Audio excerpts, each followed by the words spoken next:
In the shadowed halls of medieval Hungary, a legend of unparalleled horror took root.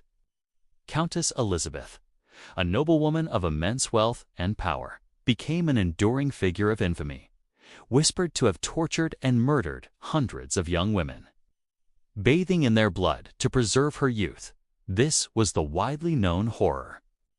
Yet her true torment was a curse of a different kind of slow, insidious spiritual decay that manifested in a relentless, terrifying obsession.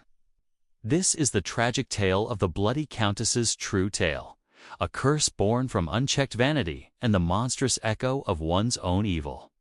Our story begins with the Countess, not as a monster, but as a woman obsessed with preserving her youthful beauty. As she aged, a profound terror of mortality consumed her. Leaving a fleeting glow gave birth to a dark, unholy belief that the blood of innocence held the key to eternal youth. Her castle Lactus became a place of unspeakable cruelty. At first, the Countess's violence was a calculated act to achieve a vain goal. But with each girl she tortured, with each life she took, a subtle, insidious change began to plague her.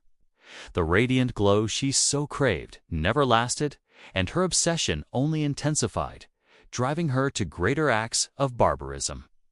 She found her sleep tormented by the phantom cries of her victims, and her once beautiful reflection in the mirror would sometimes waver, revealing a gaunt, monstrous face beneath her fading beauty. The true curse of the Bloody Countess's true tale was a spiritual infection of insatiable decay.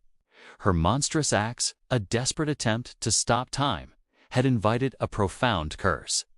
The curse was an insidious psychological horror that slowly eroded her humanity, turning her into a living host for the echoes of her victims' suffering. The more she tried to preserve her youth, the more she was haunted by a mirror image of her own evil, a terrifying reflection of the monster she had become. Driven to despair by her own mental decline and the relentless torment of the unseen horror, the Countess, in a moment of terrifying clarity, sought to stop her own madness. She tried to perform a ritual of atonement, a public confession of her sins, but the very act of trying to confess brought back the full, unbridled horror of her crimes. She realized that her soul was so corrupted by her own evil that she could never find peace, and that her fate was to be eternally haunted by the mirror image of her own monstrousness. In her final days, the Countess was sealed in a room in her own castle, not to be forgotten, but to be eternally haunted by the echoes of her own evil.